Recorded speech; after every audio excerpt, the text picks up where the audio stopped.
Regional ring road triple నిర్మాణానికి వడివడిగా అడుగులు పడుతున్నాయి.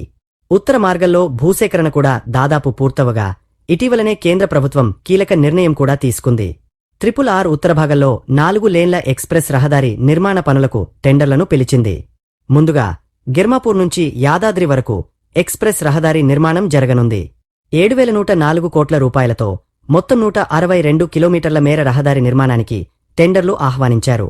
2 ఏళ్లలో ఆర్ఆర్ఆర్ నిర్మాణం పూర్తి చేయాలని స్పష్టం చేశారు. రీజనల్ రింగ్ రోడ్డు నిర్మాణంతో ఉమ్మడి మెదక్ జిల్లా రూపురేఖలు పూర్తిగా మారిపోనున్నాయి. అనేక ప్రాంతాలకు రోడ్డు కనెక్టివిటీ పెరగడంతో పాటు మౌలిక సదుపాయాలు కూడా పెరిగే అవకాశం ఉందన్న అభిప్రాయాలు వ్యక్తమవుతున్నాయి. రీజనల్ రింగ్ రోడ్డు నిర్మాణం సంగారెడ్డి, సిద్దిపేట, మెదక్ జిల్లాల మీదుగా ఉండనుంది.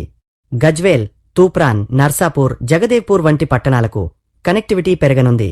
రీజనల్ రింగ్ రోడ్డు నిర్మాణంతో ఉమ్మడి మెదక్ జిల్లాలోని పలు ప్రాంతాల్లో రియల్ ఎస్టేట్ రంగం వేగంగా పుంజుకునే అవకాశం ఉంది.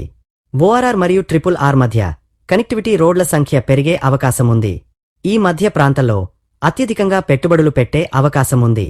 ఉత్తర భాగంలో ప్రతిపాదించిన 11 ఇంటర్చేంజ్లలో అందులో 7 ఉమ్మడి మెదక్ జిల్లాలోనే కొలువుదీరనున్నాయి. ఈ 7 ఇంటర్చేంజ్ల వద్ద వివిధ ఆకృతుల్లో రోడ్లను నిర్మించనుండడంతో ఈ ప్రాంత రూపురేఖలు మరింతగా మారిపోతాయి. రీజనల్ రింగ్ రోడ్డు నిర్మాణంతో ట్రాఫిక్ సమస్యలు మరింతగా తగ్గుతాయి. అంతేకాకుండా ఉమ్మడి మెదక్ జిల్లా నుండి రాష్ట్రవ్యాప్తంగా అనేక ప్రాంతాలకు కూడా సులభంగా వెళ్లే అవకాశం ఉంది. ఉత్తర మార్గానికి లైన్ క్లియర్ కావటం, టెండర్లను పిలవడంతో ఉమ్మడి మెదక్ జిల్లా వాసులు హర్షం వ్యక్తం చేస్తున్నారు. తమ ప్రాంతం మరింతగా అభివృద్ధి చెందుతుందని అంటున్నారు.